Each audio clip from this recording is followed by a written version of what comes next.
आपल्यासोबत मंत्री शंभूराज देसाई आहेत। शंभूराजजी, स्वागत आहे एबीपी माझामध्ये।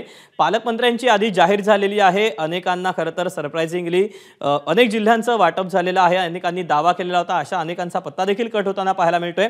काय आपली पहिली प्रतिक्रिया आपल्याकडे? अर्थात स्वाभाविकच साताऱ्याचं पालकमंत्रीपद कायम राहिलंय? नाही, मी या निर्णयाबद्दल माननीय मुख्यमंत्री देवेंद्रजी फडणवीस साहेब, आमचे नेते आदरणीय उपमुख्यमंत्री एकनाथजी शिंदे साहेब, माननीय उपमुख्यमंत्री अजितदादा पवार साहेब, या तिघांचंही मनापासून ऋण व्यक्त करतो, मनापासून त्यांचे आभार व्यक्त करतो। आणि सातारा जिल्हा हा माननीय एकनाथजी शिंदे साहेबांचा जिल्हा आहे। त्यांचं जन्मगाव हे आपल्या सातारा जिल्ह्यामधलं आहे। आणि मागच्या टर्ममध्ये आदरणीय शिंदे साहेबांनी माझ्याकडं ते ज्या जिल्ह्यातनं निवडून येतात त्या ठाणे जिल्ह्याचं आणि त्याचबरोबर सातारा जिल्ह्याचं, दोन्ही जिल्ह्यांचं पालकमंत्रीपद दिलं होतं। माझ्या पूर्ण क्षमतेनं त्या दोन्ही जिल्ह्यांचं पालकमंत्री म्हणून काम करण्याचा मी आटोकाट प्रयत्न केला।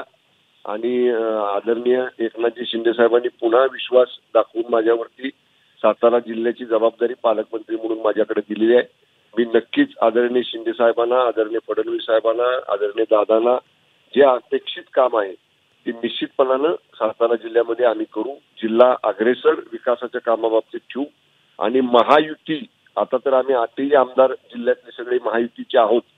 आणि आता इथून पुढे सुद्धा आमचे सगळे माननीय आमदार जे आहेत विधानसभेतले, विधान परिषदेतले, सातारा जिल्ह्यामधले महायुतीचे, आम्ही सगळेजण सातारा जिल्हा हा महायुतीचाच बालेकिल्ला राहील एवढा विश्वास या निमित्ताने मी आपल्याला देतो। परंतु देसाई साहेब, यामध्ये मुद्दा जो सगळ्यात महत्त्वाचा आहे तो म्हणजे की पालकमंत्र्यांची यादी जाहीर करण्यासाठी इतका वेळ का लागला? आपल्याला काय वाटतं? नाही, हे बघा, मी मागं सुद्धा आपण मला जेव्हा प्रश्न विचारला होता मुंबईमध्ये, तेव्हा मागं सुद्धा मी हेच सांगितलेलं होतं की पालकमंत्री पदाचा निर्णय घेताना आता महायुतीच्या सरकारमध्ये आम्ही सगळ्या आमदारांनी, सगळ्या मंत्र्यांनी ते अधिकार आमच्या तिन्ही नेत्यांना दिलेले आहेत। त्यामुळे मध्यंतरी आपण पाहिलं की आदरणीय अजितदादा पवार साहेब थोडंसं परदेशामध्ये होते, त्यामुळे ते नव्हते मुंबईमध्ये। आणि तिघांचं एकत्र मुंबईमध्ये येणं, एकत्र भेटणं, चर्चा करणं थोडासा त्याच्यामुळेच वेळ लागला, बाकी दुसरं काही नाही। मी पहिल्यापासून सांगत होतो, आम्हा मंत्र्यांच्या मध्ये कुठेही रस्सीखेच नव्हती पालकमंत्री पदासाठी, कुठेही चढाओढ नव्हती, कुठेही स्पर्धा नव्हती।